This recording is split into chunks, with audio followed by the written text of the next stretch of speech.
Dampak dari pandemi COVID-19 bukan hanya menyerang aspek kesehatan. Pandemi ini juga mengakibatkan terjadinya perubahan gaya hidup, cara bersosialisasi, hingga mengganggu jalannya perekonomian di Indonesia. Hal ini pun berdampak pada beberapa perusahaan besar di Indonesia. Dari mulai PHK karyawan dengan jumlah besar, bahkan dari beberapa perusahaan berikut telah mengumumkan kerugian hingga sampaikan tak lagi bisa bertahan. Berikut 7 perusahaan yang gulung tikar dan melakukan PHK besar-besaran selama pandemi. Kami seluruh karyawan Sentro Plaza Ambarukmo mengucapkan terima kasih kepada seluruh masyarakat Jogja. Sebelum lanjut nonton videonya, buat kamu yang baru bergabung di channel ini, jangan lupa subscribe dan nyalakan lonceng notifikasinya, supaya kamu nggak ketinggalan video-video menarik lainnya.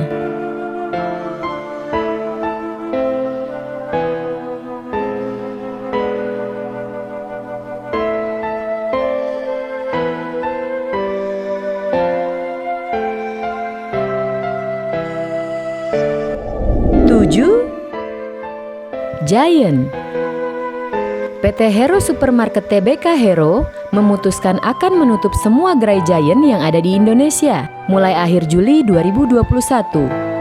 Presiden Direktur PT Hero Supermarket Tbk Patrick Linval mengatakan perusahaan akan memfokuskan bisnisnya ke merek dagang lain, yakni IKEA, Guardian, dan Hero Supermarket. Mereka tetap meyakini bahwa sektor peralatan rumah tangga, kesehatan dan kecantikan, serta keperluan sehari-hari untuk kelas atas memiliki potensi pertumbuhan yang tinggi.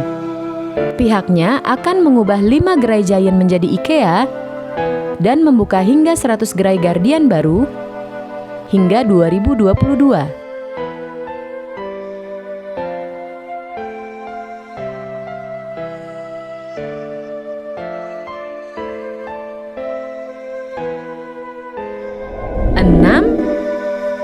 Matahari. PT Matahari Department Store Tbk atau LPFF akan menutup 13 gerai Matahari di berbagai wilayah karena operasionalnya justru membebani keuangan LPFF secara umum. Secara total LPFF memiliki 147 gerai Matahari di seluruh Indonesia. Selain 13 gerai yang dipastikan akan tutup, LPFF juga memantau 10 gerai lainnya dengan permasalahan serupa. Perusahaan pun tidak menutup kemungkinan gerai-gerai tersebut akan mengalami nasib serupa, yakni penutupan jika memang tidak cukup menghasilkan.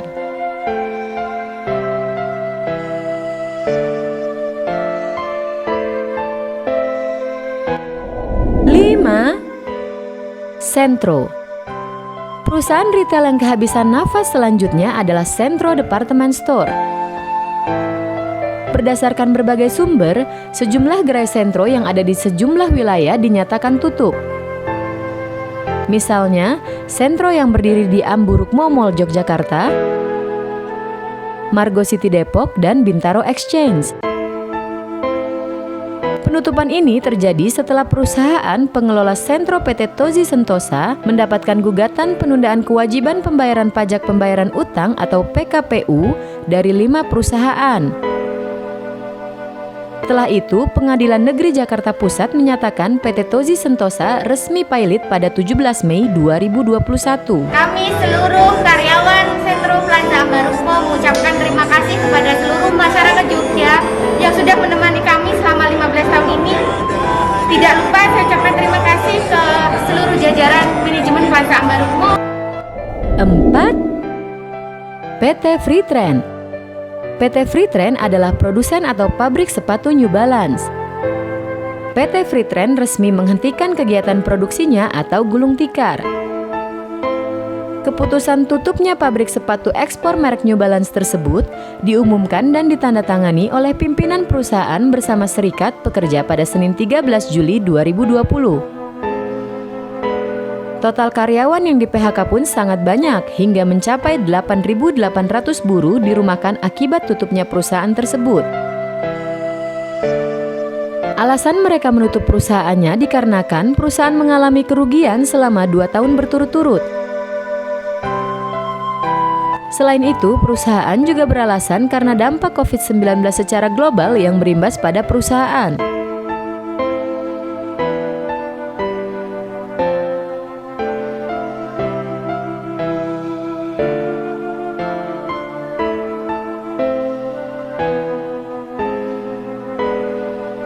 Tiga, PT Xiang Yaofeng. PT Xiang Yaofeng adalah salah satu perusahaan yang memproduksi brand Adidas.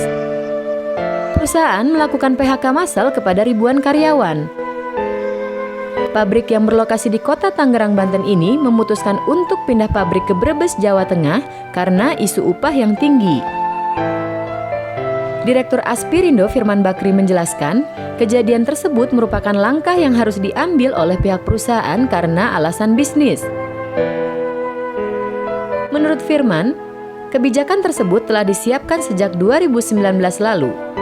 Karena pihak PT Xiang Yaofeng ingin melakukan relokasi pabrik untuk meningkatkan kapasitas produksinya. Banten juga dianggap sudah tidak kompetitif untuk industri padat karya seperti sepatu. Seluruh karyawan PT Xiang Yaofeng bahwa perusahaan akan melaksanakan pemutusan hubungan kerja atau PHK massal terhadap semua karyawan dan karyawati PT Xiang Yaofeng. 2. PT Express Trasindo Utama Tbk atau Taksi. Perusahaan pengelola taksi ekspres memutuskan untuk membatasi serta menghentikan beberapa layanan. Selain itu, perseroan juga terpaksa melakukan pemutusan hubungan kerja atau PHK ke pegawai. Taksi menghentikan dan membatasi operasional sejak April 2020. Terdapat 3 jenis operasional taksi ekspres yang terdampak. Pertama adalah pembatasan operasional taksi reguler dan taksi premium di Jabodetabek maupun di luar kota. Kedua, pembatasan operasional pada layanan penyewaan kendaraan dan layanan limusin di Jakarta dan Bali. Ketiga, penghentian operasional pada layanan penyewaan bus di Jabodetabek. Jumlah karyawan perseroan juga mengalami penurunan dari 471 karyawan untuk periode 2019 menjadi sejumlah 390 karyawan saat ini. Gak cuma itu, terdapat pemotongan gaji karyawan sebesar 40% dari total gaji per bulan.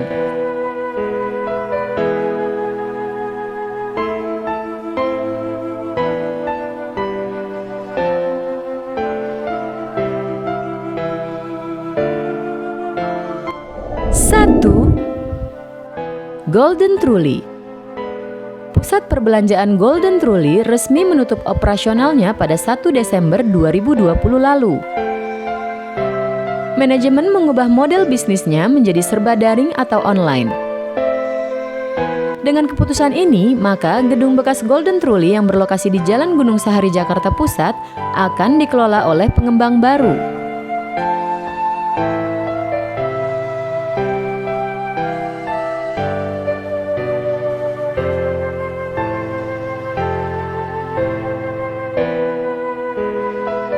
Duh, sedih juga ya ngelihat angka pengangguran yang makin tinggi.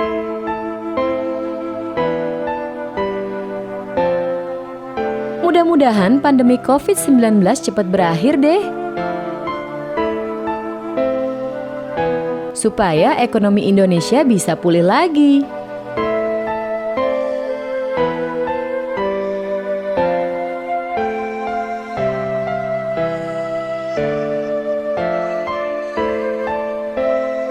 Oke, segitu dulu untuk video kali ini. Buat kalian yang suka sama videonya, jangan lupa like, komen, dan share ya videonya. Thanks for watching. Bye-bye.